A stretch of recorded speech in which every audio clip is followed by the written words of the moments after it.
Bonjour à toutes, bonjour à tous, namasté. Alors aujourd'hui, je développe donc le premier volet au niveau des chakras. Donc je vais développer un chakra précisément. Donc je vais commencer par l'un des plus importants, non des moindres, le chakra racine.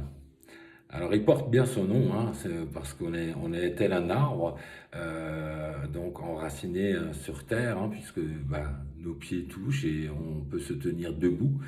Donc, quelque part, nous avons une connexion avec la terre, en tel l'arbre, son système d'enracinement qui lui permet d'être debout et de s'alimenter.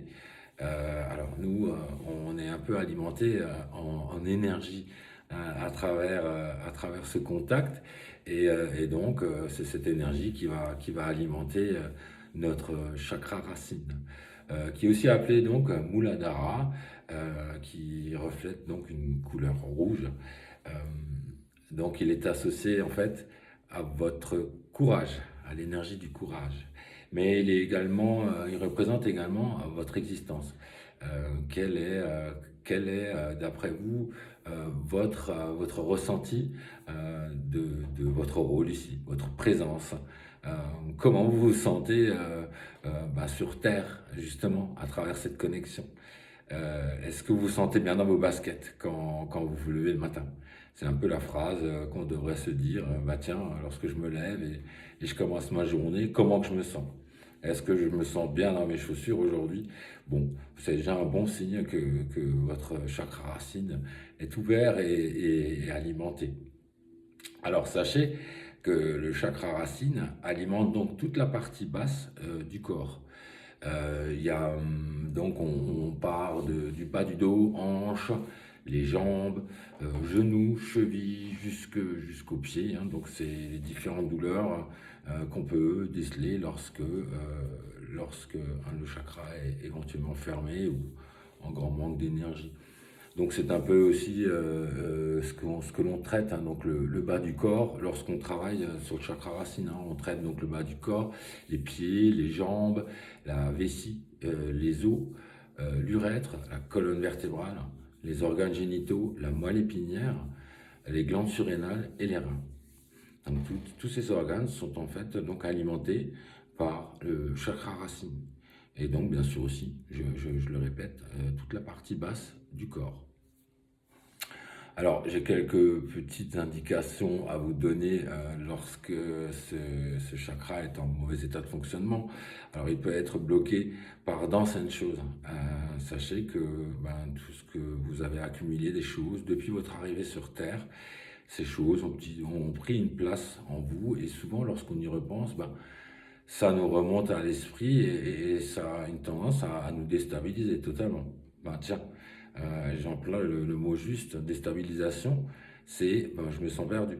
Donc je dandine à droite, à gauche. Donc effectivement, je ne suis pas ancré, je ne me sens pas capable de réaliser des choses.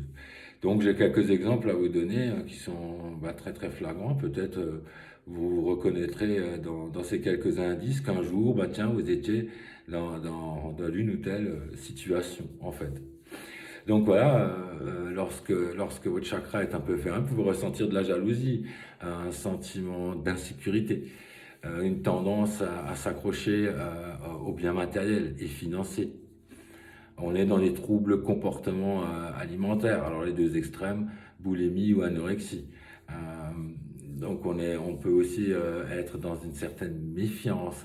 On a le sentiment de pas trop être à sa place, hein, justement, en étant un peu perdu, on se dandine. Donc voilà, je trouve pas ma place, hein, c'est ce qu'on ressent, quoi.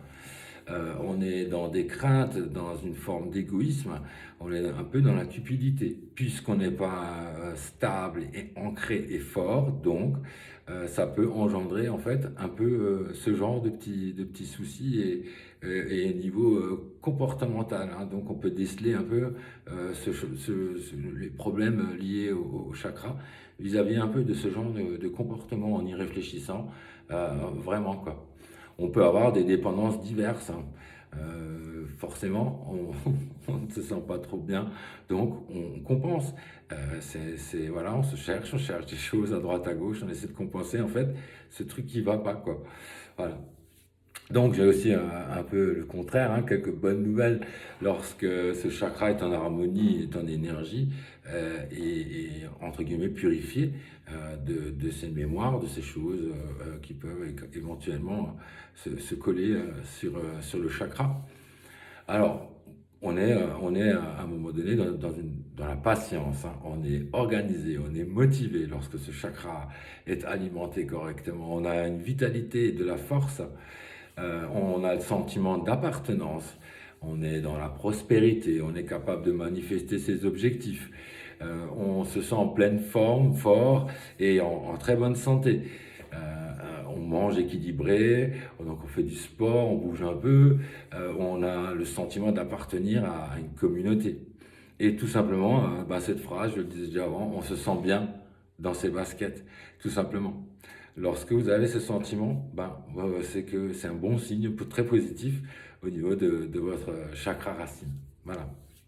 Alors, il y a différents moyens d'entretenir votre chakra, donc par des aides thérapeutiques et énergétiques, hein, à travers un magnétiseur qui favorise vraiment, qui fait un réel travail sur les chakras. Mais sinon, au quotidien, vous pouvez vous entourer, vu que c'est les chakras racines de cette couleur rouge, donc de petits objets, je ne sais pas. Et de temps en temps, lorsque vous jeterez un coup d'œil dessus, cette énergie de cette couleur rouge aura une tendance à vous apporter cet éclat, voilà, et a tendance aussi à faire une action énergétique sur vous. Vous pouvez donc très bien aussi porter des pierres pour apporter l'énergie nécessaire à l'harmonie de votre chakra. Alors il y a plusieurs mélanges de pierres aujourd'hui qu'on peut porter en bracelet, en collier, en pendentif, ou même à porter sur soi dans sa poche. D'ailleurs, pour le chakra racine, un endroit, une pierre dans la poche se rapprocherait très très fortement de l'endroit où se trouve ce chakra. D'ailleurs, il se trouve au bas de la colonne vertébrale, au niveau de votre périnée. C'est là que réside cette énergie du chakra racine, de votre courage et de votre existence. Donc les petites pierres qu'on peut utiliser, alors il y a l'héliotrope, le rubis, il y a l'hématite, l'agate, l'améthyste, l'onyx, diamant, le grenat, très très efficace parce que le grenat, il y a différentes couleurs au niveau du grenat. Le grenat est très très intéressant pour harmoniser le chakra. Donc un grenat rouge, forcément. Le quartz ou de la fluorine peuvent également être très très efficaces pour apporter l'énergie nécessaire à l'harmonie de votre chakra. Donc vous pouvez aussi au niveau de l'alimentation, là également, manger donc des choses qui sont liées à la terre.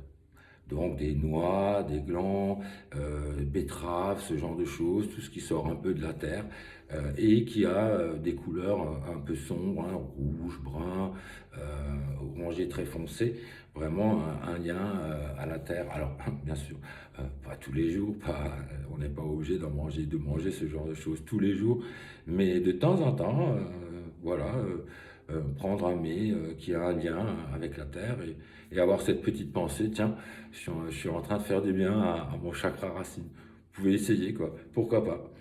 Et nous avons aussi encore un autre sens, hein, notre oui, oui, la musique. Très intéressant d'écouter des sons également. Alors aujourd'hui, grand panel sur YouTube avec des sons avec certaines fréquences qui deviennent très intéressantes. Donc au-delà de 480 ou au-delà de 459 Hertz, votre corps va vibrer à l'intérieur puisque nous sommes constitués d'eau. Et donc certains sons, des sons binauraux peuvent être très très très intéressants à écouter pendant une petite demi-heure tout en se relaxant. Très très intéressant. Nous avons aussi notre odorat. Je suis sûr que c'est arrivé à tout le monde de passer le nez au-dessus d'une casserole et de dire waouh, comment que ça sent bon. Et là, ça a une tendance à vous apporter forcément une bonne énergie. C'est un peu pareil avec nos chakras. Nous avons certaines fragrances, certaines odeurs qui peuvent devenir très très intéressantes et on les retrouve donc à travers quelques huiles essentielles donc qu'on peut s'apposer ou préparer en inhalateur qui peuvent donc aussi vous apporter une harmonie tout en respirant correctement et bien amplement en fait. Ça peut vraiment vous aider à apporter du calme et apporter aussi une harmonie au chakra racine. Donc en huile essentielle, on peut utiliser de l'huile de santal, la cannelle, la myrrhe ou le ylang ylang. Ce sont voilà, des huiles qu'on peut utiliser pour harmoniser un peu le bas. Il y a aussi la petite technique des bols indiens où les fréquences ont aussi une tendance à bien travailler, à bien harmoniser nos chakras. D'ailleurs, c'est un soin au temple zen de toi. Je vous convie vraiment de l'essayer un jour. Vous en serez tout transformé, vous verrez. C'est plutôt incroyable pour l'ouverture de tous vos chakras et une montée en énergie, c'est-à-dire votre taux vibratoire va limite exploser en fait. Donc voilà. Voilà, j'en ai un peu fini au niveau du premier chakra, le chakra racine. Donc, j'ai apporté pas mal d'informations. Donc, n'hésitez pas, si vous voulez une fois faire analyser vos chakras, je vous invite à le faire et à venir me voir. Voilà, j'espère que cette vidéo vous a plu. Compte bientôt, très bientôt, la suite de l'explication des différents chakras qui sont en nous. Le prochain qui sera développé, ce sera le chakra sacré. Voilà.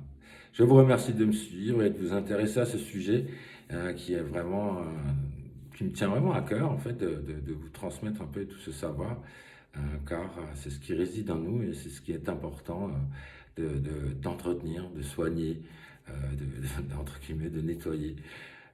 Donc voilà, n'hésitez pas à me contacter avec la vidéo dans le petit texte, tous mes coordonnées. Donc nous pouvons en discuter, si vous avez des questions, je me ferai un plaisir à y répondre. Donc voilà, n'hésitez pas. Je vous remercie. Je vous dis à très très bientôt pour la suite des petites vidéos au sujet des chakras. Merci beaucoup. Au revoir, namasté.